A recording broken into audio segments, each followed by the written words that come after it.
ان نئی چیزوں کو چھوڑ دینا جو لوگوں نے بنا لی ہے، نئے کاموں کو چھوڑ دینا۔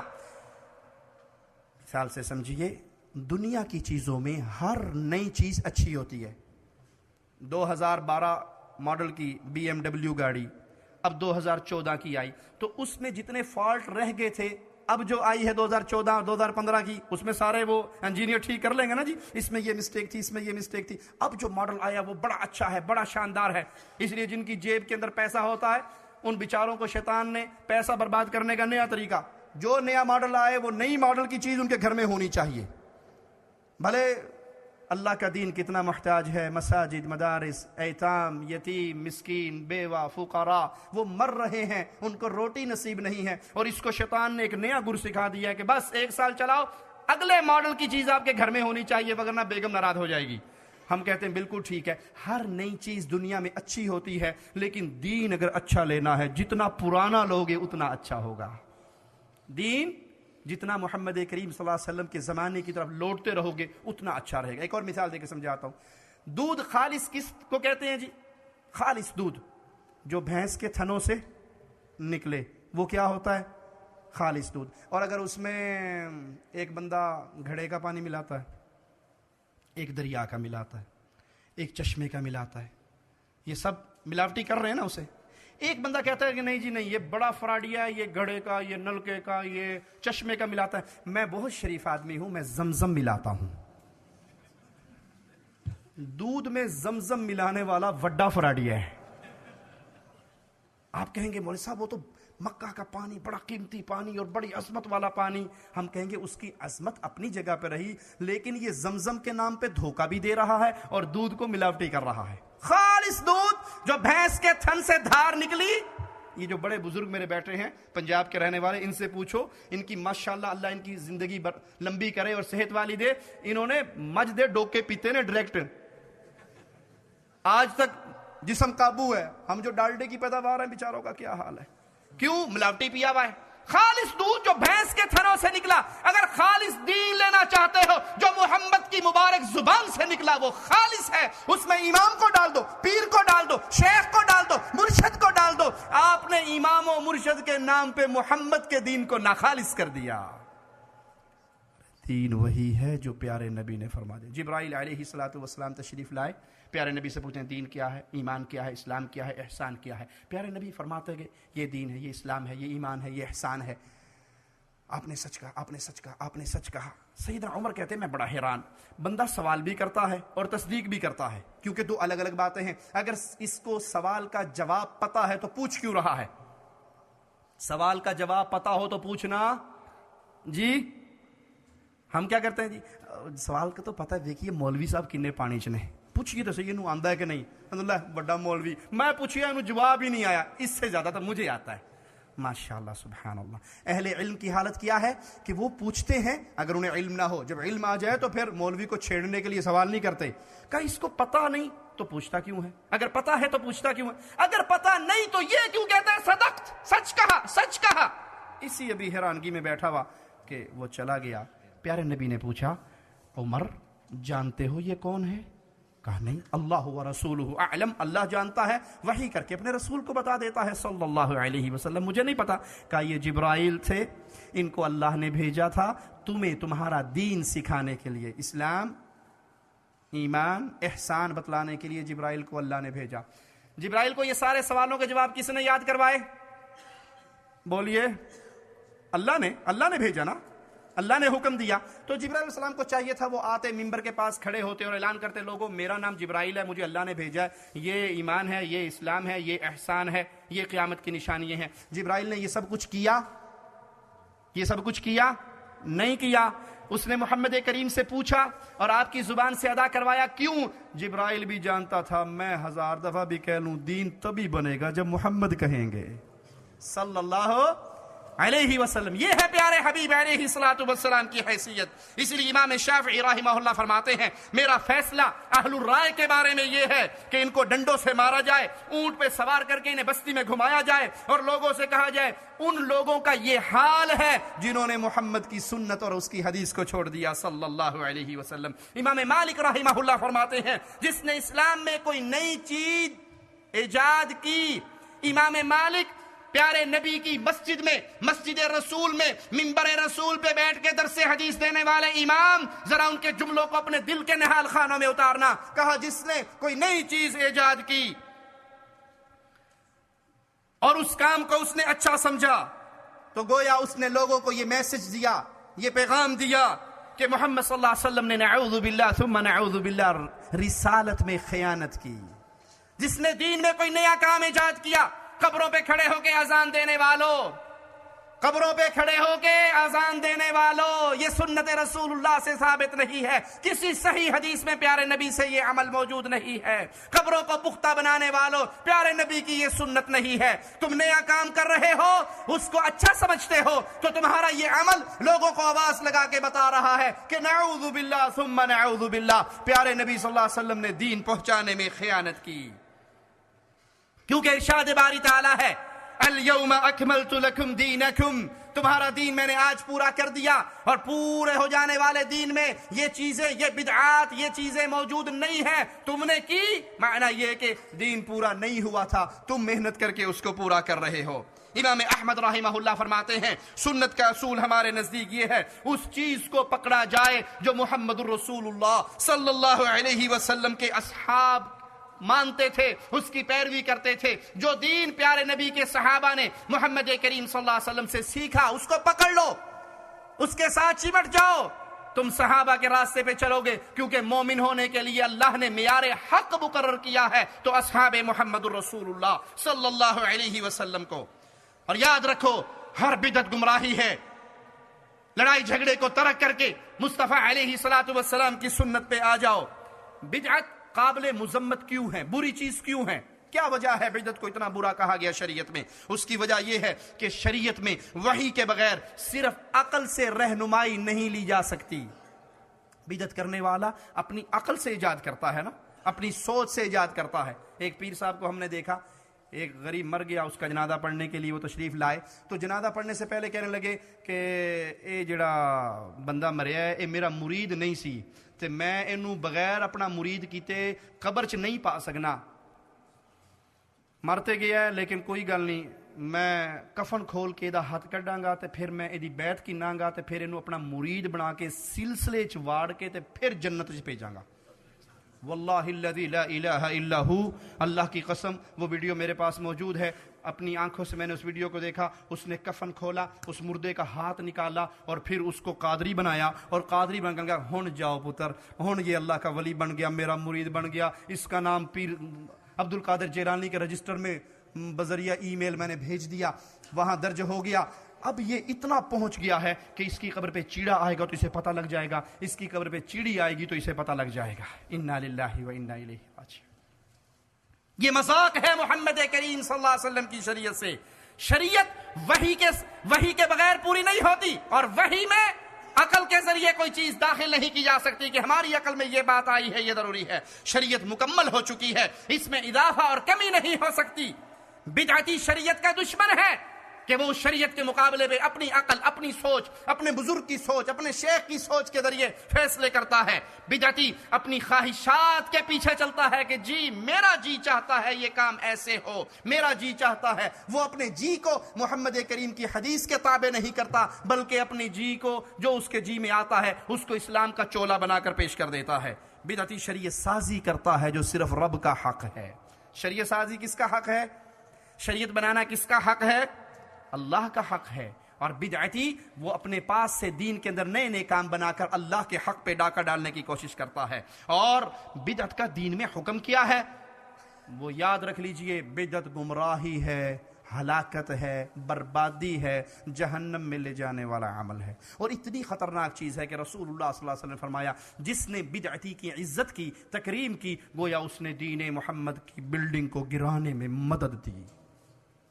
لعنت کی ہے پیارے حبیب صلی اللہ علیہ وسلم نے اس شخص پہ جو جس کسی بدعتی کو مدینے میں پناہ دے اپنے پاس ٹھہرائے، اس پہ پیارے نبی صلی اللہ علیہ وسلم نے لعنت کی۔ ابو داؤد میں پیارے حبیب صلی اللہ علیہ وسلم کا فرمان ہے، دین میں ایجاد کردہ نئی باتوں سے بچو، کیونکہ ہر نئی بات بدعت ہے اور ہر بدعت گمراہی ہے۔ صحیح مسلم میں پیارے نبی صلی اللہ علیہ وسلم کا یہ فرمان موجود ہے، من عمل عملا لیس علیہ امرنا فہو رد۔ ہر نیا کام جو شریعت محمدیہ کے اندر نیا کیا جائے پیارے نبی سے ثابت نہ ہو وہ بدعت ہے، وہ گمراہی ہے، اور وہ انسان کو ہلاکت کی طرف لے کر جاتی ہے۔ اللہ سے دعا ہے اللہ ہمیں خیر کے راستے پہ چلائے، اللہ ہمیں سنت کے راستے پہ چلائے، اللہ ہمیں بدعات سے بچائے، اللہ ہمیں پیارے نبی صلی اللہ علیہ وسلم کی اطاعت کرنے کی توفیق عطا فرمائے۔ پیارے نبی وہ پیارے نبی تھے، یہودی صحابہ کو طعنہ دیا کرتے تھے کہ تمہارے نبی بڑے عجیب ہیں، سبحان اللہ، تمہیں طہارت تک کے مسائل بتاتے ہیں، تمہیں طہارت تک کا طریقہ بتاتے ہیں، حالانکہ یہ ان کا مذاق نہیں بلکہ اسلام کے ایک کمپلیٹ نظام حیات ہونے کی طرف دلیل ہے کہ اسلام میں طہارت تک کی باتیں بتائی گئی ہیں، استنجے کی باتیں بتائی گئی ہیں، نماز کے مسئلے بتائے گئے ہیں۔ دین اسلام صرف مسجد کا دین نہیں ہے بلکہ پوری زندگی آپ کی شادی بیاہ، معاملات، بیویوں کے ساتھ سلوک، گھر والوں کے ساتھ سلوک، ماں باپ کے ساتھ سلوک، یہ ساری چیزیں دین اسلام کے اندر موجود ہیں۔ اللہ ہمیں پورے دین اسلام پہ عمل کرنے کی توفیق عطا فرمائے۔ میں اپنے جملے کو پھر دہراؤں گا بھائیوں، بڑی محبت سے، بڑے پیار سے، کسی کو چھیڑنے کے لیے نہیں بلکہ میسج دینے کے لیے۔ دین اسلام لنگڑا لولا اندھا کانا دین نہیں ہے جس میں کوئی چیز ہندوؤں سے لینی پڑے، کوئی چیز کمیونسٹوں سے لینی پڑے، کوئی چیز سوشلسٹوں سے لینی پڑے، کوئی چیز کسی اور کافر سے لینی پڑے۔ نہیں، یہ دین سیاست بھی دیتا ہے، دین بھی دیتا ہے، اس کے اندر عبادت کے معاملات بھی آتے ہیں، معاشرت کے معاملات بھی آتے ہیں، تجارت کے معاملات بھی آتے ہیں۔ بس ایک نقطہ اپنا فٹ کر لیجئے اپنی آنکھوں میں، میں نے کوئی بھی عمل کرنا ہے، میں نے کسی سے بھی سوال کرنا ہے، پہلے پوچھنا ہے مجھے بتائیے پیارے نبی کا طریقہ کیا تھا، پیارے نبی صلی اللہ علیہ وسلم کی سنت کیا تھی۔ جب آپ اس طرح دین کو سیکھیں گے، اس طرح دین پہ عمل کریں گے، مولوی صاحب سے پوچھیں مولوی صاحب بتائیے، وہ وقت گزر گیا جب لوگ کہا کرتے تھے 2 رکعت نماز انیرا جو حال امام دا اوہی میرا۔ اب مجھے بتائیے آیت قرآن کی کون سی ہے، سورت قرآن کی کون سی ہے؟ یہ جو مسئلہ آپ نے بتایا ہے یہ صحیح بخاری میں ہے، مسلم میں ہے، ابو داؤد، ترمذی، نسائی، کس کتاب میں ہے؟ ارے بھائی، دنیا کے مسئلوں میں پوری تحقیق کرنے والے، جوتی لیتے ہوئے 3 مارکیٹوں کے دھکے کھانے والے،